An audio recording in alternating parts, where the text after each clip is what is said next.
Dear students, welcome again to EPG Pathshala. Today we are going to talk about the principles of athletic care. Excellence in sports is the result of regular and intensive physical training which stresses the body to the maximum. The athlete requires a perfectly fit body to withstand the stress, and often athletes are disabled by the problem that has little impact on the ordinary persons. Often athletes are disabled by the problems which produce little effect on the functioning of a non-athletic individual. The ultimate goal of the athletic care is to prolong the quality length of a player in sports. Injury and recovery are the two main problems of the players. Sports injuries are the inherent risk of sports participation, and untimely injury prevents a player from competition, and it carries a significant price tag in terms of man, money and motivation. Injury may stop a player from training effectively, and if intense training is carried out ignoring their presence, these injuries becomes chronic and difficult to treat. Untimely and inadequate management of injury is one of the main reasons for reduced performance and premature retirements of the players. Similarly, the another area of concern is the recovery. The recovery from the stress of exercise is one of the prime concern of anyone involved in sports and physical training. Inadequate recovery not only reduces performance, but it also acts as a risk factor for injuries. Many athletes are not able to withstand the rigor of training because of inadequate recovery. In order to ensure adherence to training and excellence in competition, it is necessary that a support system is established within every training center for the management of sports injury and also for the recovery of the sports players. It is essential to establish a support system for treatment and prevention of injury and recovery within sporting environment. The successful management of sports injury is not possible without the active involvement of coach, organizer and the supporting staff. Therefore, it is necessary that everybody associated with sports should have a basic knowledge of the principle of care of athlete. In this module, we shall be talking about the spectrum of sports injury. We will describe the process of healing and repair of an injury. We will explain you the process of management of sports injuries, and last but not the least, we will be talking about the need of recovery for the sports person.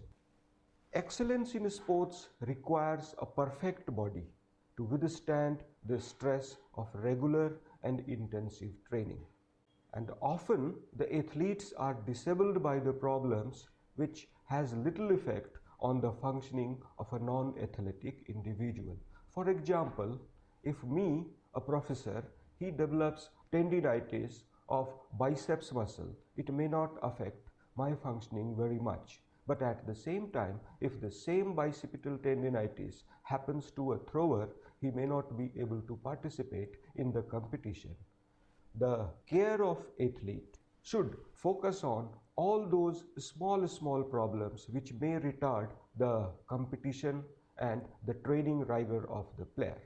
The ultimate goal of athletic care interventions is to prolong the quality length of the sporting career of an athlete.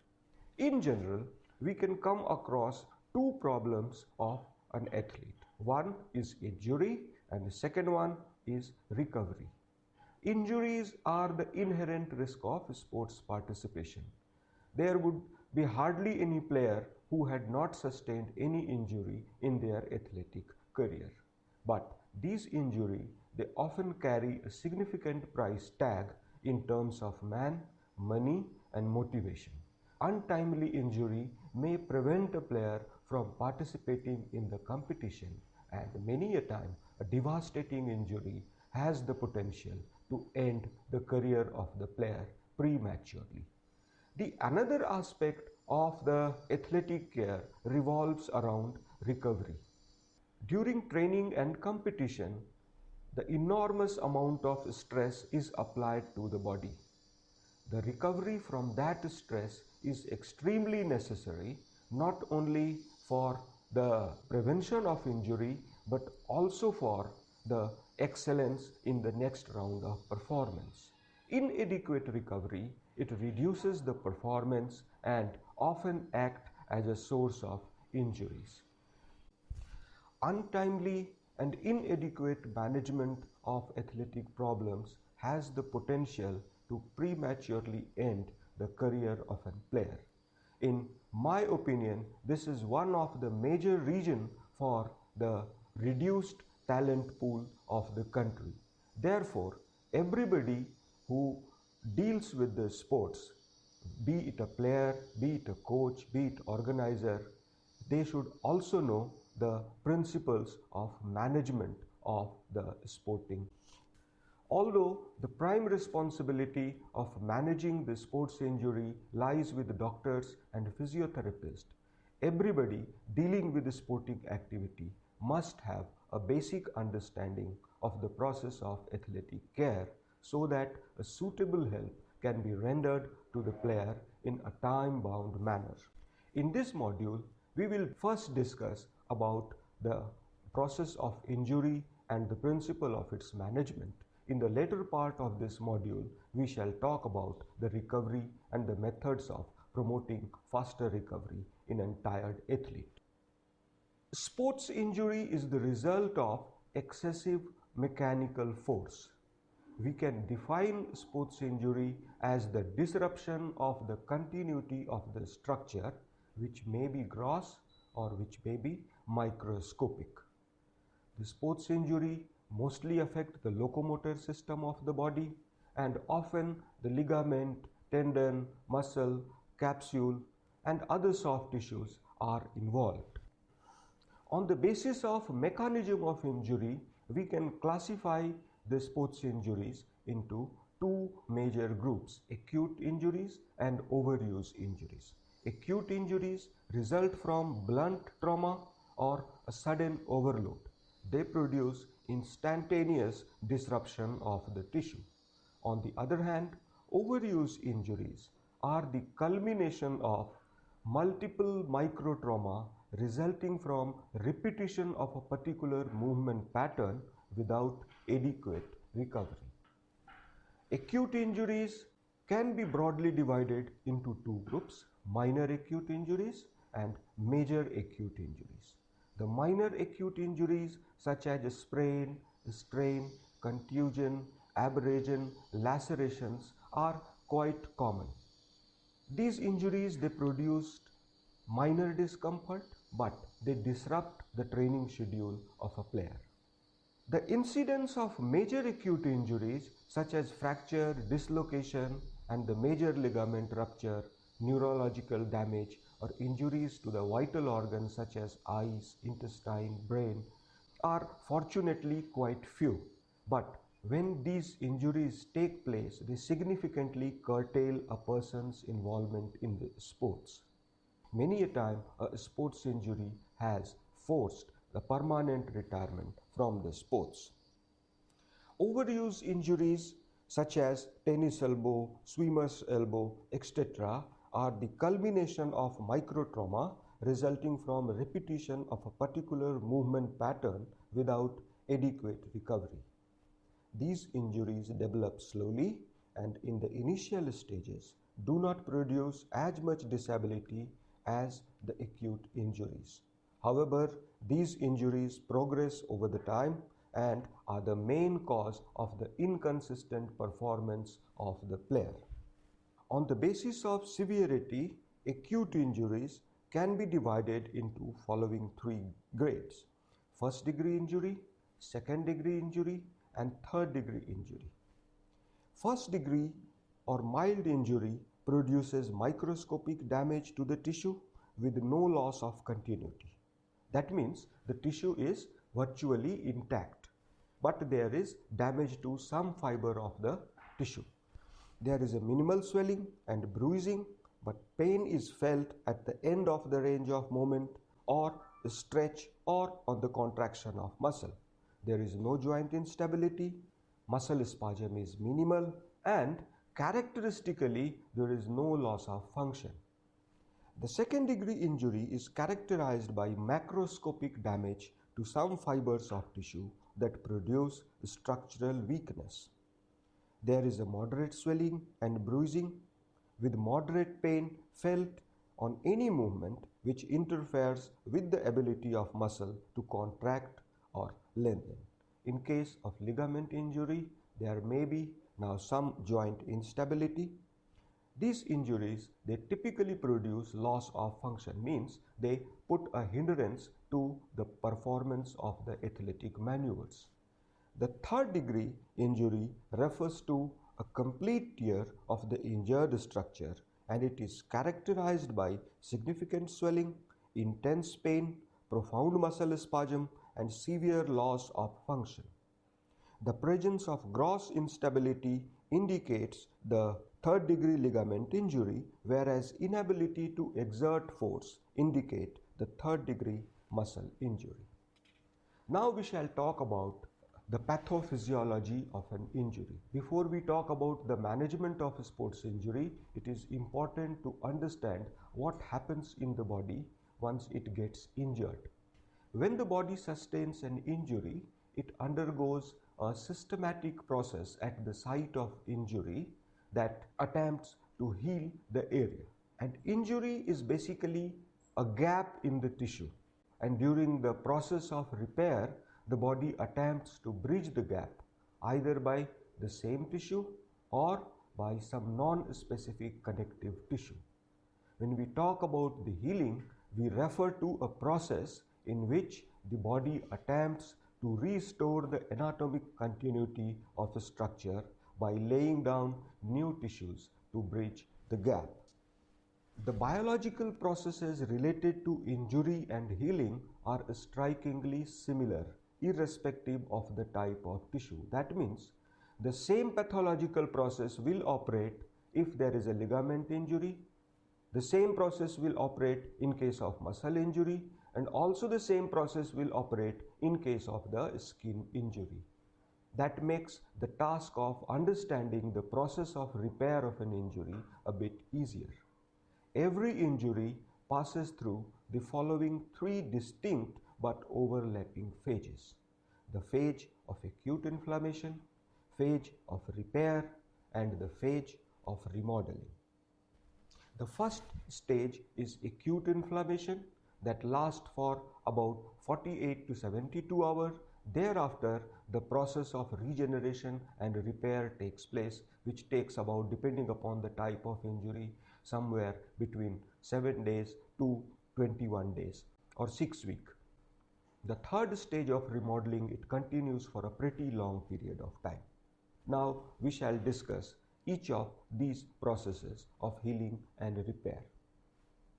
Stage of inflammation is the first stage of injury.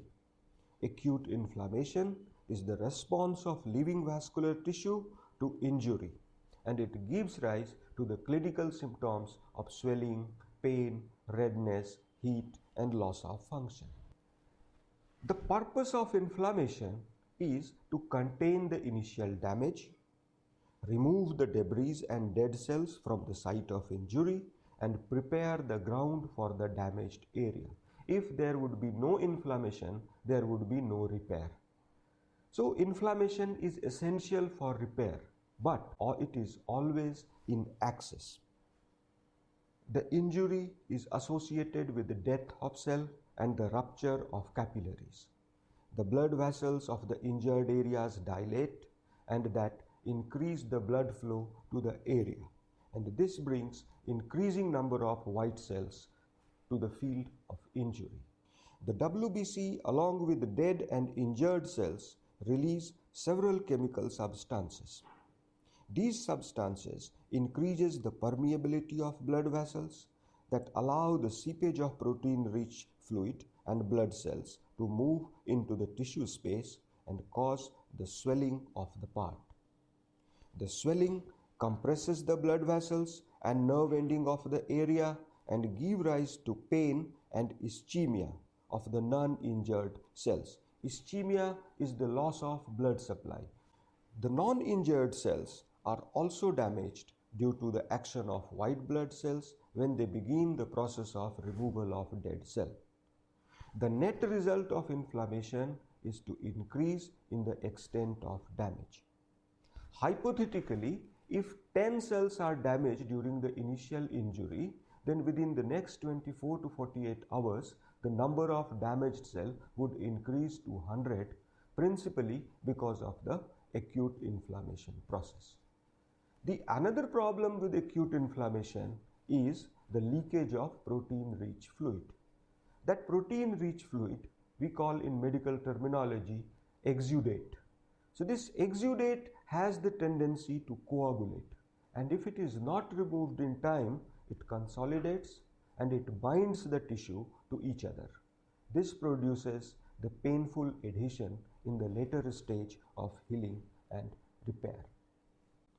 The aim of the phase of repair is to bridge the gap within tissue by formation of new tissues. As the inflammatory responses recedes in intensity, the process of healing intensifies. Depending on the intensity and location of injury, this phase may last for 72 hours to 6 weeks. The dead cells are replaced by either new cells or by the new fiber-producing cells. These cells starts building a haphazard network of collagen fibers. The formation of new blood vessels in place of damaged one also begins, which carry blood to the repaired area and provide nourishment and stimulation to the cell engaged in the process of repair. This newly synthesized tissue comprises of collagen fiber, matrix, and newly formed blood vessels that bridge the gap of the injury. This newly synthesized tissue is known as the granulation tissue. The granulation tissue is extremely fragile in the early stages.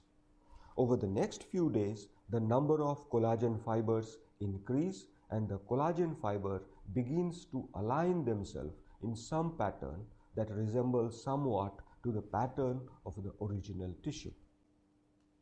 The end result of the phase of repair is the formation of scar tissue. The formation of scar tissue indicates that the gap created by the injury is now bridged by new tissue. However, the mechanical strength of the scar is less than that of the normal tissue. The last stage of healing is known as maturation or remodeling. It continues for a pretty long time. The aim of this process is to increase the tensile strength of the repaired site and to have a connective tissue that resembles closely to the injured tissue in structure, function, and the mechanical strength or the load-bearing capacity. The tensile properties of tissue during healing process respond to the changes in the physiological stress and motion. The mechanical strength of collagen fibers depends on the orientation of fibers in the tissue. The collagen fibers orient themselves parallel to the line of imposed stress. So carefully progressed mobilization, it enhances the mechanical strength of the repair, whereas the prolonged immobilization reduces the mechanical strength of the repaired tissue. After discussing the pathophysiology of injury, now we will talk about the management of sports injury. Repair of an injury is a natural process. The different method of treatment, they work to reduce the impact of those factors that tends to retard the rate of healing. The ultimate result of healing is a scar, a fibrous tissue strong enough to withstand the higher load of athletic activities. Most of the soft tissue injuries are treated conservatively. Occasionally, when the loss of tissue is substantial, then the surgical procedures are also required to restore the anatomical continuity. The second aspect of the athletic care is the minimization of impairment and maintenance of fitness. The maintenance of physique and performance require regular participation in training. A sports injury disrupts the normal training schedule of a player, and it gives rise to decline in the parameter of flexibility, strength, balance, and cardiopulmonary endurance. And all these culminates into deterioration of performance and sports skill. It is important to blunt the impact of retraining by instituting alternative exercise schedule that does not disrupt the healing process. The third aspect of the management of sports injury revolves around identification and correction of the risk factors of the injury. If the risk factor of injuries are not removed, then despite the healing and repair, the player will be at risk for the reoccurrence of the injury. The period of healing and repair, it provides an opportunity to detect the hidden areas of biomechanical abnormalities and the impairments of strength, range, and balance. The treatment and rehabilitation period provides an opportunity to identify and correct the intrinsic and extrinsic risk factors of injury, such as biomechanical malalignment, deficiency in fitness parameter, inadequacy of sports skills, and the psychological traits of the athletes. The management of sports injury, it can be broadly divided into three phases: the acute management or the phase of damage control, the promotion of healing or the treatment stage, and the remodeling stage or rehabilitation stage. The focus of the management of acute stage is the control of inflammation. The control of inflammation, it revolves around 4 points. The number one, reduce the initial damage, reduce the blood flow to the injured area, reduce edema, exudation, and prevent the release of chemical mediators. The protection, rest, ice, compression, and elevation are the methods used in this stage. Protection employs placing the injured tissue in safe and comfortable position, and it involves the application of tape, bandage, strapping, splint, and occasionally plaster cast to the injured part. Rest or cessation of activity following injury is required to reduce bleeding and swelling. Movement at the site of injury may disrupt the fragile fibrin bonds. The patient should be advised not to participate in any activity which might place undue stress on the injured tissue. The movement which replicate the mechanism of injury or increase the pain should be avoided. However, the total bed rest is seldom required, and adjacent non-injured parts can be exercised within the limit of pain. Ice application produces vasoconstriction and reduction of blood flow, which helps in reduction of inflammation, swelling, muscular spasm, and pain. Ice should be applied immediately following acute injury for 20 to 30 minutes and should be repeated after every 2 hours. Compression of the injured area with elastic bandage contributes to stop bleeding, inhibit seepage of the fluid into the underlying tissue space, and promote absorption of the edema fluid that helps limit future adhesion. During the first 72 hours, as much as possible, the injured part should be elevated above the level of heart. The elevation facilitates drainage of the accumulated fluid, and along with ice and compression, it helps reduces the swelling. The initial management of sports injury can be rendered by anybody, and in fact, all individuals dealing with sports should be familiar with the first aid of the injuries.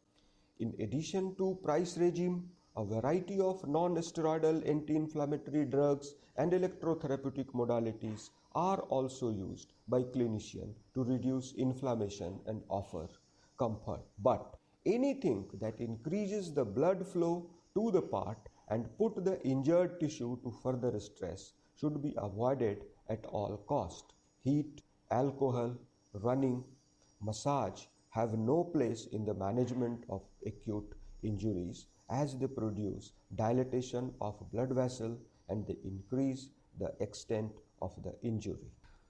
Along with price, the another R is now added. This indicates for referral.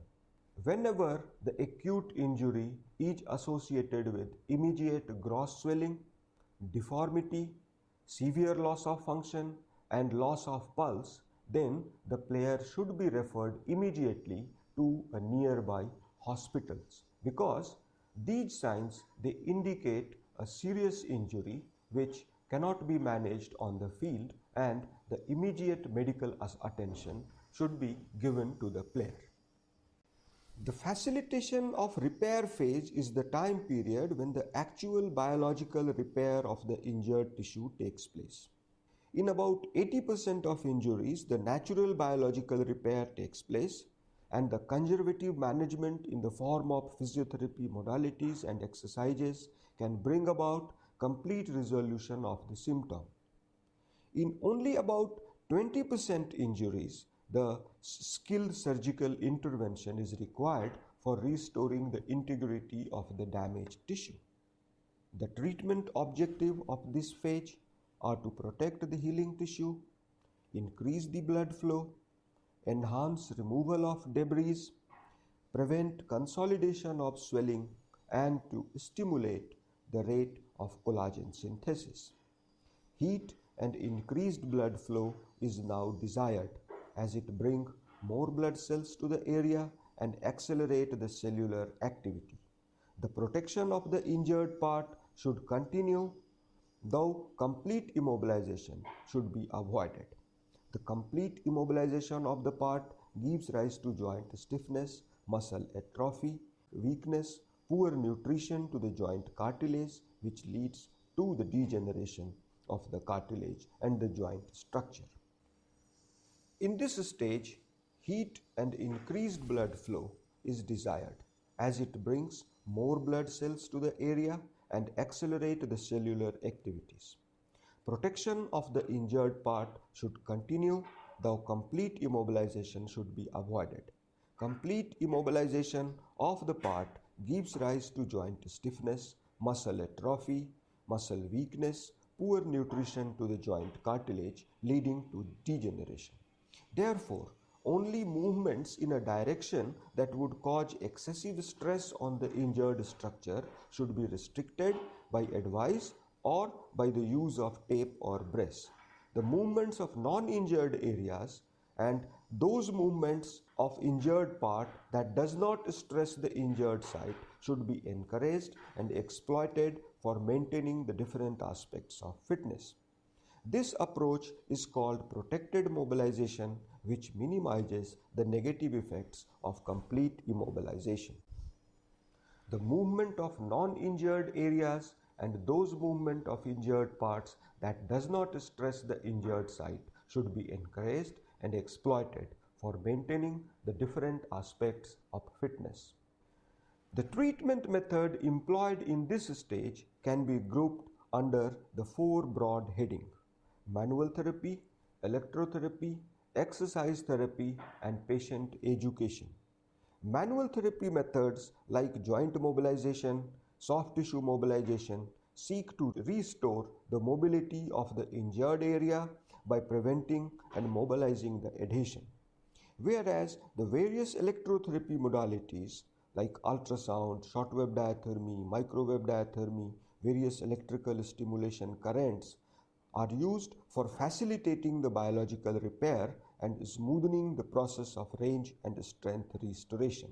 Exercise therapy addresses the goal of minimizing muscle wasting, restoring the movement pattern, and developing the strength and coordination. It is important to understand that in the absence of active exercises, the benefit obtained by manual therapy and electrotherapy modalities will not be retained for a long time. An informed player demonstrates better compliance to the treatment.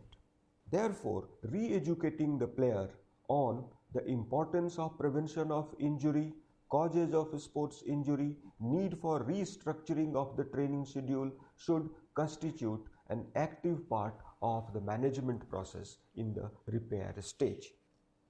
At the end of the second phase, the signs and symptoms of the injuries are eliminated and athlete finds no difficulty in performing daily activity. However, the mechanical strength of the tissue remains poor, and if it is exposed to the full stress of the competitive sports, as such, it might be damaged again. The sign and symptoms of injury are eliminated at the end of second phase, and athletes often find no difficulty in performing activity of daily living. However, the mechanical strength of tissue remains poor, and if it is exposed to full stress of competition, then it may be damaged again.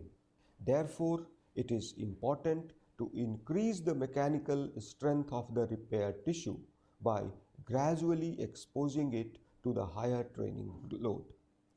Reconditioning of the recovered lesion is the last stage of injury management. The objectives are to maximize the loading tolerance of the repaired tissue and condition the body in general prior to returning to the competitive sports situation. This phase is mainly exercise oriented, where the injured tissue is subjected to gradual loading in an attempt to produce near normal like alignment of collagen fibers of the scar tissue. In addition, the specific attention is now paid to correct deficit in range, strength, proprioception, agility, aerobic and anaerobic fitness, and restoration of sports specific skill. Successful completion of the repair of injury require a closer cooperation between the physiotherapists and the coaching staff, because the treatment of sports injury often require a significant restructuring of the training schedule of the player, and without the coordination and cooperation between the coaching staff and physiotherapist, the complete implementation of this phase is not possible. When the sports injuries are managed successfully, it produces minimal scarring, minimal adhesion, no pain, no restriction of range of motion, normal strength, and back to the function. Whereas, if the sports injuries are not managed properly, it gives rise to excessive scarring, adhesion formation, loss of range of motion, all of which act as a source of continuing pain. It may also give rise to loss of stress and may lead to re-injury of the part. One of the main reasons for recurrent injuries is the early return of player to sports without completing all the three phases of management.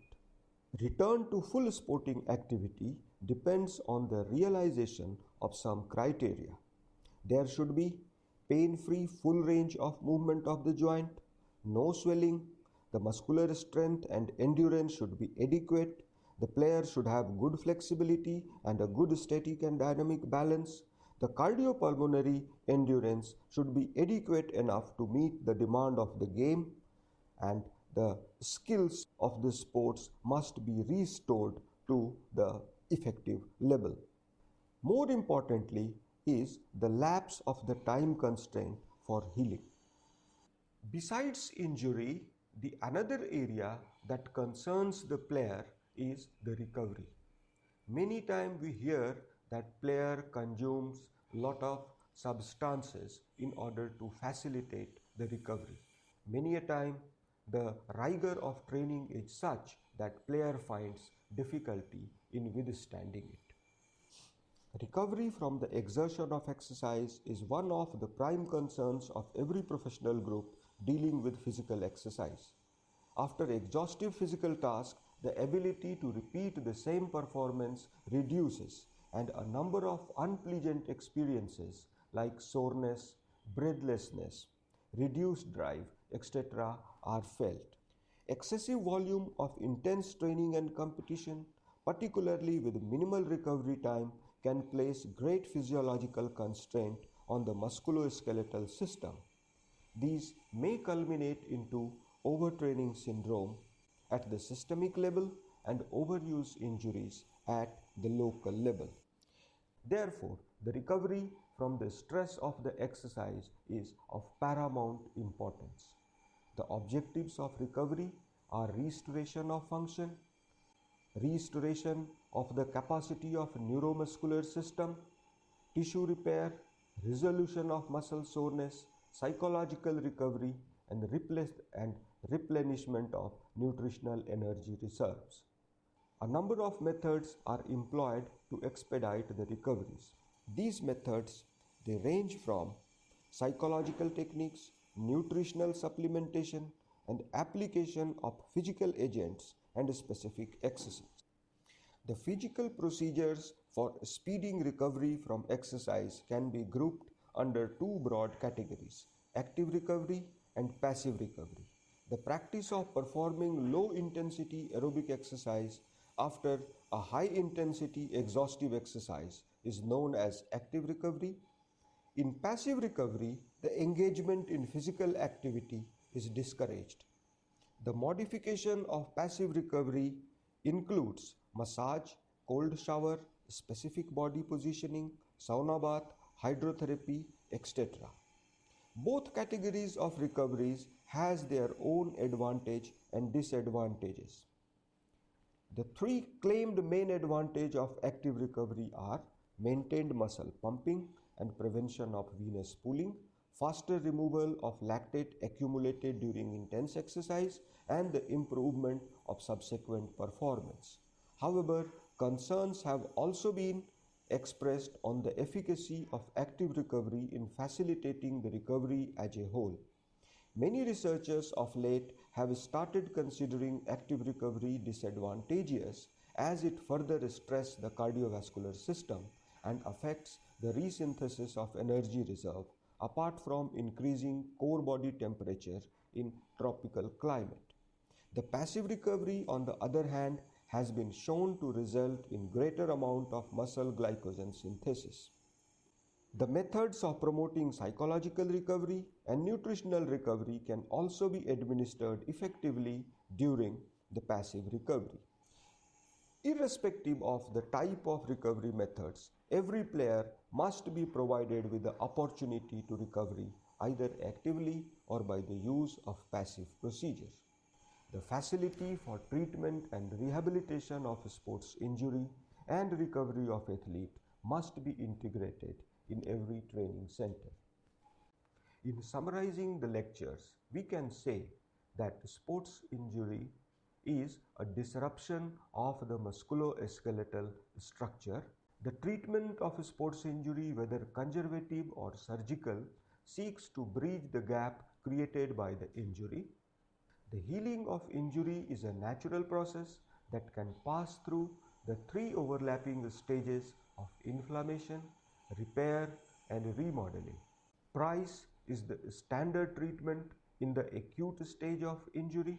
The activities of repair phase can be accelerated by the use of heat, physical modalities, and the exercises.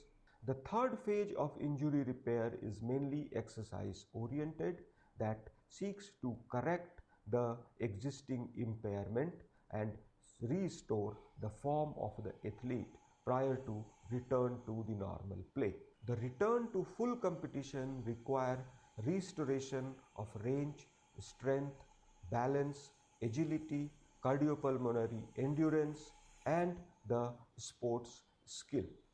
The early return of player to play without completing all the three phases of management has the chance to produce re-injury, and it also reduces the performance of the player.